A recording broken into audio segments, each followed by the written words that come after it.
cifra correcta en relación cuando se plantean este tipo de conflictos, obviamente, y que la población pudiera conocer ambas partes, ambos sonidos de la campana. Aquí es donde yo insisto que la labor de los medios de comunicación es muy importante. La cobertura de los medios de comunicación, la información que trasladan de los medios de comunicación debe ser igualmente objetiva. Contigo ya lo hemos hablado en un par de oportunidades. Creemos que los medios juegan un rol muy importante para que no ayuden a polarizar más el país, sino que ayuden a encontrar puntos de los cuales podemos empezar a caminar juntos. En el tema de las consultas como tal, también hay que entender que las consultas no deben estar hechas únicamente para hacer o un sí o un no. Las consultas deberían ser un mecanismo para enriquecer, un punto de partida, para encontrar la mejor forma o la forma más viable de emprender proyectos que llevan desarrollo, empleo y bienestar al interior del país. Lo que pasa es que se ha generado todo un esquema diabólico hacia este tipo de inversiones. Siempre queda la sensación de que los sectores más pobres o las comunidades son las menos favorecidas, y eso quizás es la última percepción, independientemente de lo que comuniquen los medios de comunicación, pero ante una falta de intervención de gobierno siempre queda esa sensación que los poco beneficiados o las víctimas quizás de este tipo de procesos son estos sectores. Con declaraciones como las que dio precisamente el ministro Bonilla durante la presentación que tuvo con la Cámara de la Industria, donde hablaba de estas agrupaciones y las consideraba también como extorsionistas. No, pero ojo, precisamente ese es el tipo de ejemplo. Las declaraciones del ministro no necesariamente fueron en esa misma línea. El ministro indicó que existían algunas organizaciones que se dedicaban a desestabilizar el país, lo cual es cierto. Hay algunas organizaciones que no necesariamente tienen el interés legítimo por las comunidades. Lo que tienen el interés es su interés particular por mantener a una Guatemala en conflicto, lo cual no es correcto.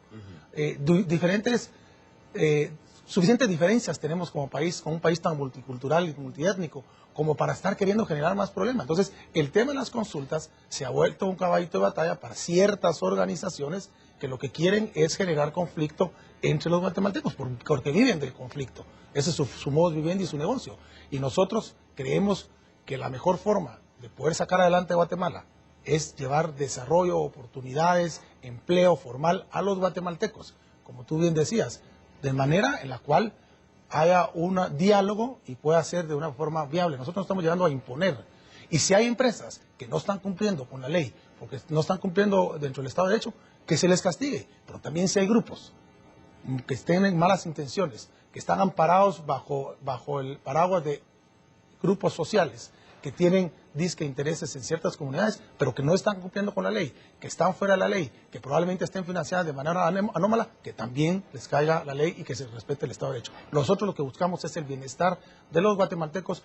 No somos las comunidades por un lado, los empresarios por otro, los rojos por un lado, los cremas por otro. No, somos una sola Guatemala y creo que debemos de aprender a caminar como gente, como país que somos, con todas las diferencias, pero con todas las bondades, y dejarnos de quejar de lo malo que tenemos y ver las oportunidades que tenemos. Hablando de un solo país, siempre que arranca un gobierno, siempre como que las relaciones comienzan a afianzarse, o al menos están en las mejores posibilidades de hacerlo, entre el sector público y el sector privado. Se empiezan a impulsar mucho más las alianzas público-privadas y una serie de proyectos en relaciones de trabajo en conjunto, pero generalmente con el correr de los meses se va deteriorando o distanciando la relación entre el sector empresarial y el sector del gobierno. ¿Cuál es la realidad hoy de este sector con las autoridades? Con las propuestas que ustedes han llevado, que como Cámara junto a otros sectores también han hecho en diferentes temas, no solamente los económicos, al gobierno, al Ejecutivo, y que muchas veces no tienen eco y ahí se quedan solo en proyectos. Yo te diría que la relación que hemos tenido con el gobierno, si ha tenido momentos de distancia, más que distancia, de diferencia, diría yo, en temas como el tema tributario, como las reformas a la Constitución, por mencionar algunos, nos hemos concentrado en los últimos meses y sobre todo en el último año en encontrar no los puntos en desacuerdo, sino los puntos en los que estamos de acuerdo. Dicho sea de paso, el mejor ejemplo fue el foro de inversión que como Cámara de Industria desarrollamos, Guatemala Investment Summit, junto con el Gobierno de la República. ¿Por qué? Porque coincidimos que este país lo que necesita para salir adelante es generación de atracción de inversión, generación de empresas para generar empleo, y con eso generar empleo formal y más oportunidades. Y no solo en la área metropolitana, también hablamos del interior de la República, donde más se necesita combatir la pobreza extrema, el hambre, etcétera. Entonces, creemos que nos hemos enfocado en esos temas, hemos tratado de ver también al país dentro del sector empresarial como con una visión de más largo plazo, no depender del gobierno de turno para hacer o no hacer las cosas. Con esa visión es que este próximo año, 2014, generaremos en Guatemala el World Business Forum Latinoamérica en el mes de septiembre como producto del foro de inversión que se desarrolló en el mes de mayo de este año. En el año 2015 generaremos nuevamente el foro de inversión y así tenemos una visión de largo plazo porque creemos que como sector empresarial somos responsables de generar también esa otra visión afuera del país que no la hemos dado, sino que solo se da las partes negativas o la parte no necesariamente totalmente cierta. Entonces también hay que mandar mensajes afuera muy distintos a lo que se han dado de Guatemala en el último año.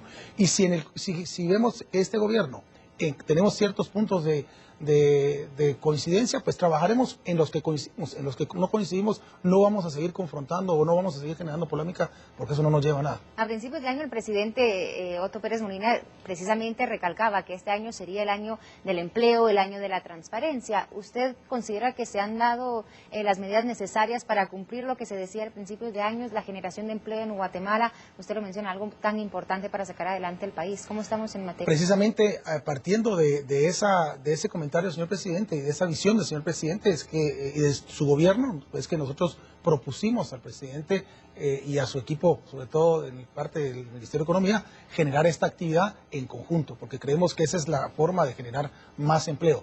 Que los efectos no son inmediatos, evidentemente, pues aquí solo pensamos en hacer acciones que tengan resultado en corto plazo, nunca vamos a salir adelante. Entonces, en ese lado creemos que sí, en el lado de transparencia sí creemos que hay mucho por hacer todavía, pero en el lado de empleo creemos que se dio un primer paso y por eso es que, insisto, en este caso nosotros coincidimos con el gobierno en la importancia y la necesidad de generar empleo, ojo, y empleo formal.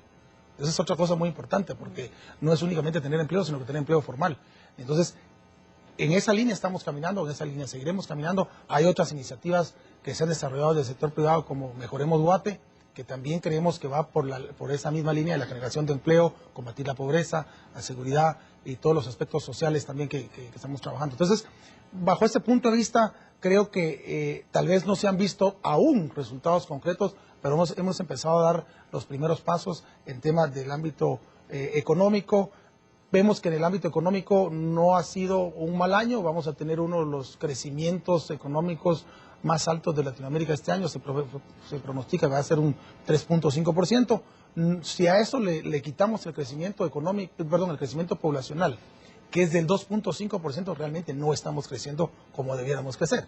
Sin embargo, creemos nosotros que esto puede ser un punto de partida para empezar a crecer al 4, al 5 o al nivel del 6% que deberíamos estar creciendo económicamente durante los próximos 15 años para poder tener no solo crecimiento económico, ese crecimiento económico pueda generar también un crecimiento humano, social y tener mucho más oportunidades en las áreas donde precisamente probablemente haya más conflicto o haya más necesidad.